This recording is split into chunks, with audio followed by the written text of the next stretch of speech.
So hello guys, আমি প্রথমেই তোমাদেরকে সরি বলে নেবো বিকজ ব্যাকগ্রাউন্ডে প্রচণ্ড গান চলছে, তোমরা বুঝতে পারছো, এবং এই জন্যই আমি আমার ভিডিওটাও রেকর্ড করতে পারছি না। তো তার জন্য এক্সট্রিমলি সরি। আমি বুঝতেই পারছি এখন পুজোর ব্যাপার, তো পুজো যতদিন না কাটছে আমি তোমাদের জন্য প্রপার সেই রকমভাবে ভিডিও রেকর্ড করতে পারছি না, বাট খবর দেওয়ার চেষ্টা করব। তেমনই আজকে একটা খুব ভালো খবর নিয়ে চলে এসেছি, যেটা তোমরা দেখতে পাচ্ছ যে হেলথের একটা নতুন রিকোয়ারমেন্ট বেরিয়েছে মেদিনীপুর ডিস্ট্রিক্টের আন্ডারে।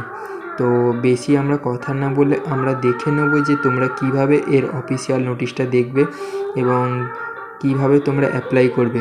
সো চলো আমরা ক্রোম পেজটা প্রথমে খুলে নিই। তো এখানে একদম প্রথম ওয়েবসাইটটা তোমরা দেখতে পাচ্ছ, ডাটা ম্যানেজার 2024 যে রিক্রুটমেন্টটা রয়েছে, আমরা এটা প্রথমেই ক্লিক করব এবং দেখে নেব কি আছে। ক্লিক করার পর গভর্নমেন্ট জব ভ্যাকান্সির অফিসিয়াল পেজটা খুলে গেছে এবং তোমরা এখানে দেখতে পাচ্ছ যে পশ্চিম মেদিনীপুর ডাটা ম্যানেজার রিক্রুটমেন্ট 2024 যেই পোস্টটা বেরিয়েছে, এখানে কিন্তু দুটো পোস্ট আছে এবং কী কী এলিজিবল ক্রাইটেরিয়া আছে এবং কিভাবে তোমরা অ্যাপ্লাই করবে, ইম্পর্টেন্ট ডেটস কবে এবং কোন পোস্টে ভ্যাকান্সি রয়েছে সেটা তো আমি বলেই দিলাম। কবে থেকে কবে তোমরা ফর্মটা ফিল আপ করতে পারো সেটা আমরা দেখিয়ে দিই। এখানে এজ তো দেখতেই পাচ্ছ, মিনিমাম 21 বছর এবং ম্যাক্সিমাম 42 বছর।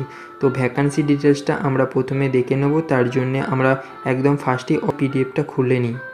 তো এখানে ইম্পর্টেন্ট কিছু লিঙ্কস দেখতে পাচ্ছ, যেখানের মধ্যে অফিসিয়াল ওয়েবসাইটের লিঙ্ক আছে, অফিসিয়াল নোটিফিকেশান, অনলাইন অ্যাপ্লিকেশান এবং বাকি আরও অনেকগুলো লিঙ্ক রয়েছে। তো আমরা অফিসিয়াল নোটিফিকেশানটা ডাউনলোড করে নিই। আমার অলরেডি একবার ডাউনলোড করা ছিল, তো আমি তোমাদের জন্য আবার একবার ডাউনলোড করে নিলাম এবং আমরা পেজটা ওপেন করে দেখি।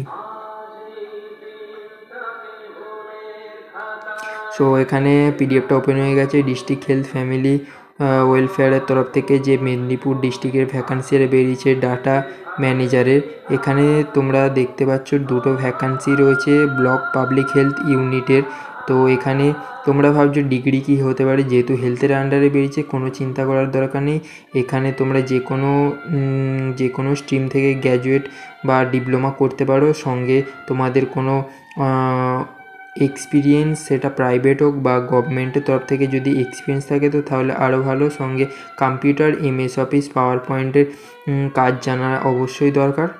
তো তোমরা এখানে অ্যাপ্লাই করতে পারো। বাকি আমরা সঙ্গে দেখো, আমি তোমাদের একবার বলে দিই যে এজ রিল্যাক্সেশনের ব্যাপারটা আমি তোমাদের বললাম, 21 বছর থেকে 44 বছর পর্যন্ত এজ এখানে ক্যান্ডিডেট নেবে। তো এখানে গভর্নমেন্টের যেহেতু ভ্যাকান্সি রয়েছে, তো অবশ্যই এসসি, এসটি, ওবিসি বা জেনারেল যে কোনো হোক না কেন, সেই অনুযায়ী কিন্তু গভর্নমেন্টের রুলস মেনে এজ রিল্যাক্সেশন আছে।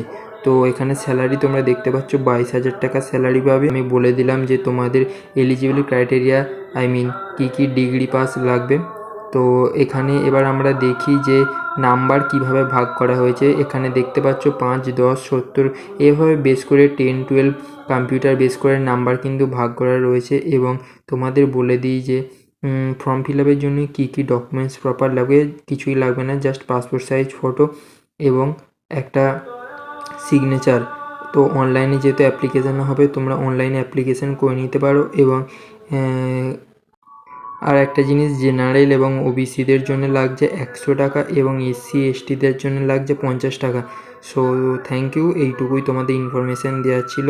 তোমরা অবশ্যই অ্যাপ্লাই করো এবং জব অ্যাচিভ করো। তো আর একবার আমি লাস্ট টাইম সরি বলে নিই, বিকজ আমার ব্যাকগ্রাউন্ডের সাউন্ড অবশ্যই তোমাদের ডিস্টার্ব করছে, আমি বুঝতে পারছি। তো এই ধরনের ভিডিও পেতে অবশ্যই আমার চ্যানেলটা ফলো রেখো এবং লাইক করে দিও ভিডিওটা। Thank you.